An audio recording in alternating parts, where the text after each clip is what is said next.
Xin chào bạn, hôm nay Gấu sẽ unbox và trên tay bộ keycap OSA Profile Green Screen. Không phải Green Screen mà là Green Cam. à, Đây là hộp keycap mới nhận về. Thì mình sẽ tháo băng dính ra. Wow, quá nguy hiểm.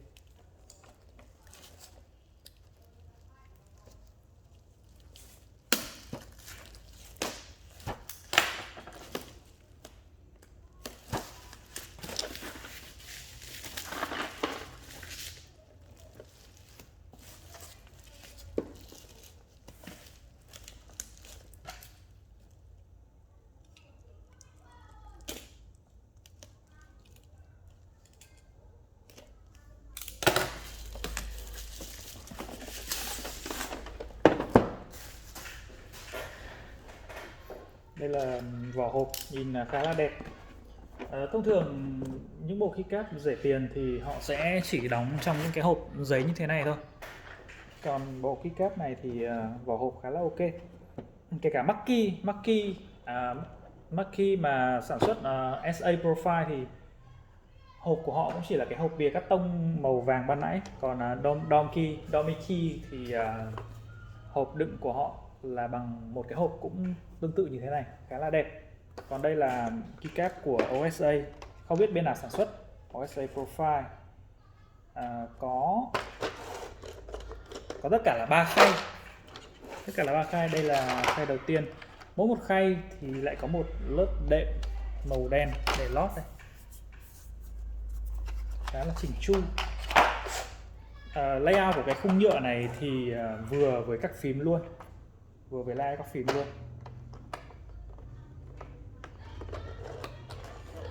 Đây là phần alpha và phần mode, còn đây là phần bên phía numpad và các cái phím hàng số, các phím số khác, các phím novelty. Còn cái khay cuối cùng thì là để đựng các cái nút mode với các kích thước khác nhau, ví dụ như là các cái hàng mode control win với cả function 1U, các nút caps lock, enter, các phím màu các kiểu.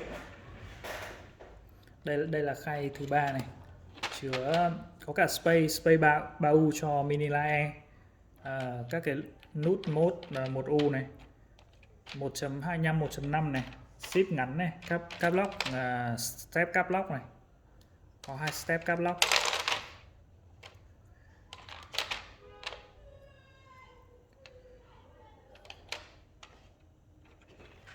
Space thì cũng có thanh 7U.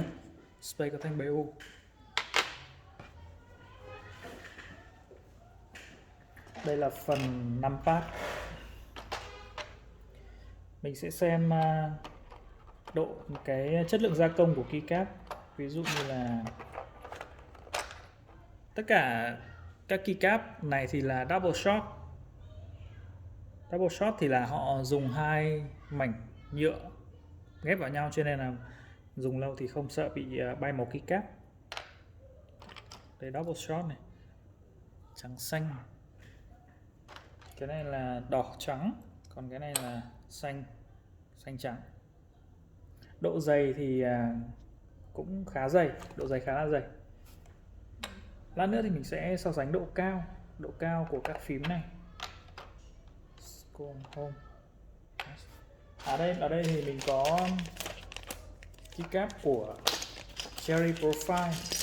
Mình sẽ so sánh luôn với cả độ cao với cả của SA Profile đi. Đây là keycap của NG68 Double Shot. Đây mình cũng có luôn cả keycap của JTK. JTK cũng là Cherry Profile và cũng là Double Shot luôn.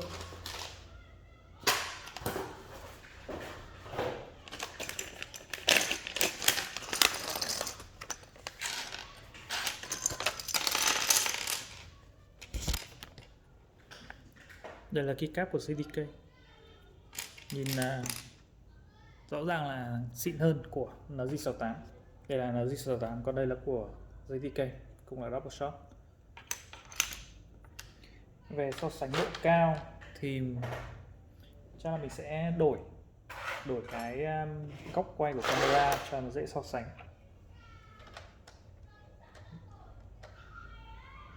R1 nhé. R1 thì là nút escape này. R1 thì sẽ tương ứng, sẽ tháo luôn đây.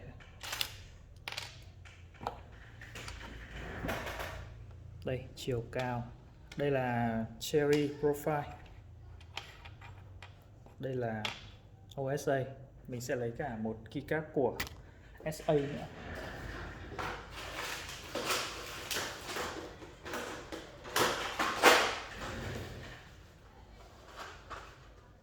Chờ một chút. Đây. Đây là keycap của SA này. Độ cao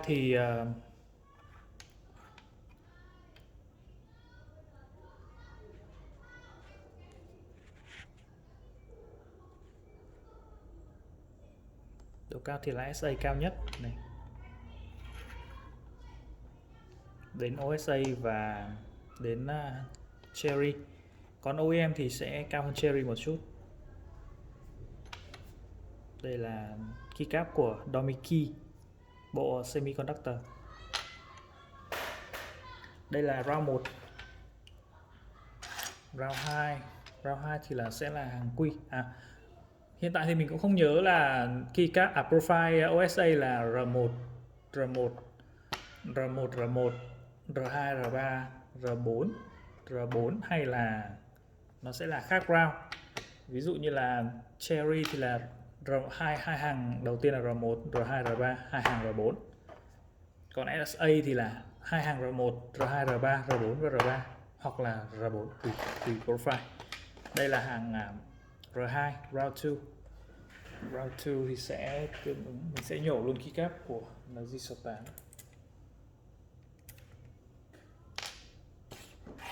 Đây, quy này.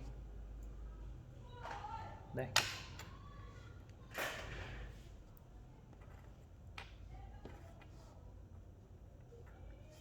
Cherry Profile, OSA và SA. SA vẫn cao nhất. Bề mặt của keycap, bộ keycap OSA này thì nó hơi nhám một chút, hơi nhám, sờ khá là bám tay, sờ khá là thích. Màu là màu trắng ngà, trắng hơi đục đục chứ không phải là trắng tinh. Tiếp tục mình sẽ so sánh đến round 3, third round. Third round là chữ A. Đây, chữ A và một chữ A của Cherry Profile. Cái cáp màu trắng của bộ NG68 này thì nó cao hơn Cherry Profile một chút, nhưng mà như vậy các bạn cũng có cái hình dung. Tiếp tục SA Profile cao hẳn luôn. Đấy, như này các bạn có thể nhìn thấy cao hơn OSA và Cherry vẫn là thấp nhất. Round 3 rồi, bây giờ đến round 4, hàng Z này, chữ Z. Z.